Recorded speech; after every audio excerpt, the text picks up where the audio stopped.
पैसा आने लग जाए, लेकिन जैसे 2-4 कंडीशंस वहाँ पर सुदीप जी ने रखी कि क्या वो डील के बाद आएँगे या फिर कोई और जियोपॉलिटिकल चेंज आए, ज़्यादा स्टेबिलिटी मिले तब वो आना शुरू होगा। It all depends upon that. ऐसे में सुनील सर, एक सवाल मन में आता है कि जब एफआईआईज़ अपना हाथ खींच रहे थे तो डीआईआईज़ ने वो हाथ सपोर्ट दिया। अगर वो भी सपोर्ट ना करते या उनकी भी एक लिमिटेशन आ जाती या वो कभी आगे जाके आ जाएगी, तब क्या होगा? सिर्फ एक थॉट है। वो थॉट डीआईएस के हाथ में नहीं है, वो रिटेल इन्वेस्टर के हाथ में है। क्योंकि अगर रिटेल इन्वेस्टर ने एसआईपी के ज़रिए पैसा देना बंद कर दिया, तभी डीआईएस कुछ जो कह रहे हैं आप कि ब खरीदारी नहीं करेंगे। क्योंकि रूल है, एवरेज म्यूचुअल फंड की कैश बैलेंस 5% को ज़्यादातर एक्सीड नहीं करती है, ओके, एवरेज। तो आप देखें इसमें तो बात ये उठती है कि अब समझिए 50 लाख करोड़ की म्यूचुअल फंड की स्टॉक इक्विटी मार्केट है। 50 लाख करोड़ में आप फ्री फ्लोट कैपिटल निकालें, 40%, 45% आप निकाल दें प्रमोटर की होल्डिंग, तो आपको बाकी 30 लाख करोड़ और रफली ओपन मार्केट होता है। और उस 30 लाख करोड़ में 75% लार्ज कैप्स होते हैं।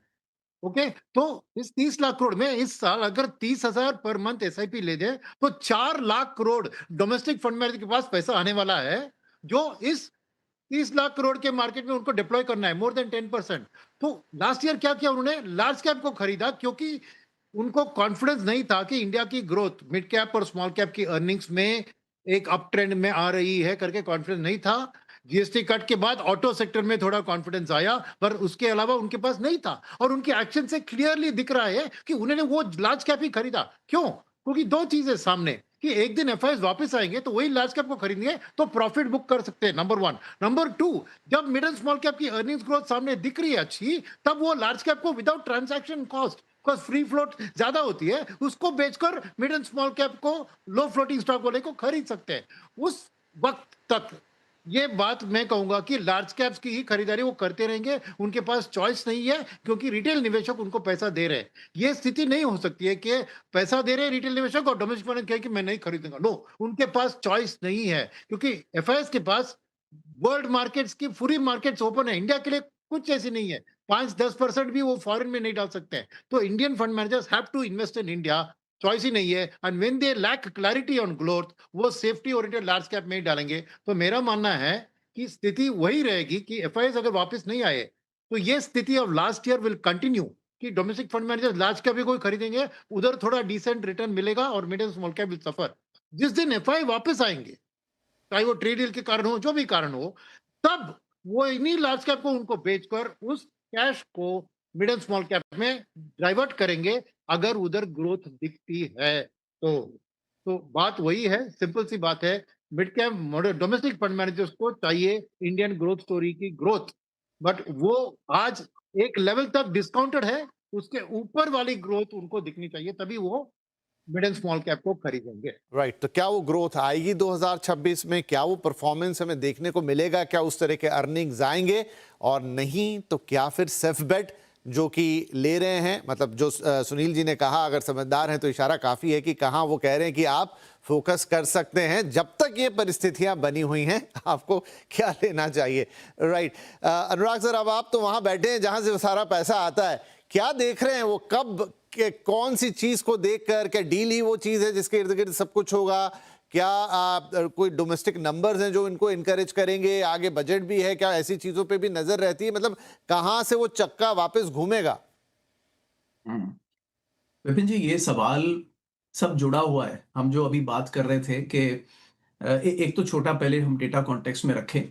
एफआई सेलिंग तो ठीक है, लेकिन नवंबर एंड तक मैंने एक डेटा कंपाइल किया था, अबाउट 70 बिलियन की डीआईआई ने बाइंग की थी, डोमेस्टिक इंस्टीट्यूशंस ने। उस 70 में से नवंबर फर्स्ट वीक तक इस साल के लिए उस 70 में से करीब 17 बिलियन एफआईआई ने बेचा था। बाकी जो सारा था वो तो डोमेस्टिक प्रोमोटर्स और क्यूआईपीज, आईपीओज, रिटेल, मतलब जो भी डोमेस्टिक सेलिंग है वो थी। So for every one sale that is done by FI, बाकी 75% is sold by domestic players only. 25% सिर्फ एफआई सेलिंग होती है। अभी तक साल के एंड तक करीब 80 to 84 बिलियन की डीआईआई बाइंग कर चुके हैं। आई एम श्योर इसमें भी रेशो बरकरार रहेगा। तो when we say FIs, they are just 25% of the selling. Remaining 75 supply जो आती है वो डोमेस्टिकली आती है।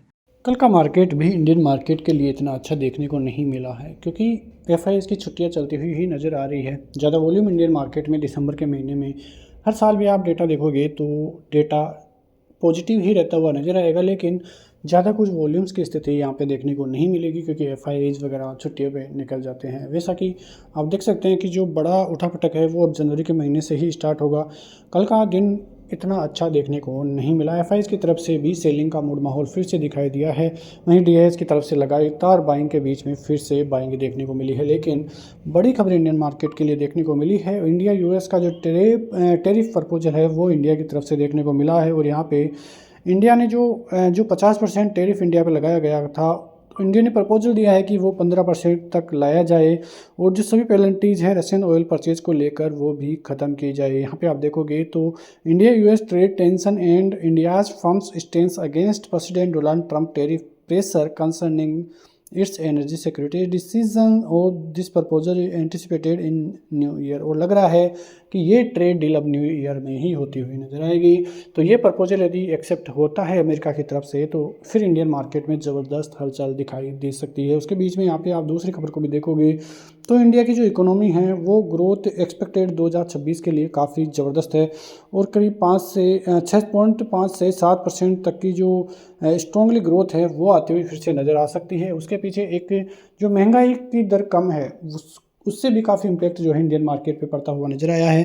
और यदि जो महंगाई की दर आगे भी इसी प्रकार से कम रहती है तो फिर इंडियन मार्केट की तरफ से काफ़ी अहम संकेत आने वाले दिनों में दिखाई दे सकते हैं। वैसे देखा जाए तो Indian market all time high से ज़्यादा दूर नहीं है, 2 से 3% की तेज़ी होगी तो यहाँ पे बैंक निफ्टी भी ऑल टाइम हाई के करीब जाएगा, और करीब 2% की तेज़ी होते ही निफ्टी ऑल टाइम हाई पहुंचता हुआ नजर आएगा। तो लोगों के दिमाग में बस यही है कि इंडियन मार्केट में सेलिंग प्रेशर देखने को मिल रहा है, लगातार सेलिंग हो रही है। लेकिन आप एक बार गौर से देखोगे इंडियन मार्केट को तो आपको समझ में आएगा कि Indian market all time high से बेहद करीब है। 2% की तेज़ी इंडियन मार्केट को ऑल टाइम हाई पे लेके जाएगी, लेकिन लोगों का नज़रिया इंडियन मार्केट के लिए नेगेटिव ही रहता हुआ नज़र आ रहा है। तो अब देखना होगा कि किस प्रकार की रणनीति इंडियन मार्केट में आने वाले दिनों में काम करती हुई नजर आएगी। फिलहाल तो इंडियन मार्केट की तरफ से ऐसी कोई खबर तो नहीं है जिसकी वजह से इंडियन मार्केट में कोई बड़ी गिरावट दिखती हुई नजर आए, लेकिन फिर भी थोड़ा सतर्क रहने की ज़रूरत है, क्योंकि 26,000 का लेवल और उधर बैंक निफ्टी में 59,000 का लेवल दोनों ही निकट है। यदि वो लेवल फिर से ब्रीच होते हैं तो इंडियन मार्केट की तरफ से थोड़ी बहुत सेलिंग और बढ़ती हुई नज़र आ सकती है। तो देखना होगा कि किस प्रकार की चीज़ें इंडियन मार्केट में काम करती हुई नज़र आएगी। फिलहाल निफ्टी यदि नीचे के स्तरों पर आता है, 25,950 को तोड़ता है तो दिक्कतें बढ़ सकती है, और 59,000 के नीचे बैंक निफ्टी में भी दिक्कतें बढ़ती हुई नज़र आती है। ऊपर की तरफ देखें तो फिर से यदि निफ्टी 26,150 26,100 का लेवल पार करता है तो अच्छी खासी तेज़ी फिर से दिखाई देगी, और 59,250 300 का लेवल पार होते ही बैंक निफ्टी भी 60,000 के रेंज में फिर से पहुंचता हुआ नजर आएगा। फिलहाल इंडियन मार्केट की तरफ से संकेत जो है पॉजिटिव ही दिखाई दे रहे हैं। आने वाले दिनों में देखना होगा कि किस प्रकार की चीज़ें देखने को मिलेगी। मिलते हैं नेक्स्ट वीडियो में, तब तक के लिए नमस्कार, जय हिंद।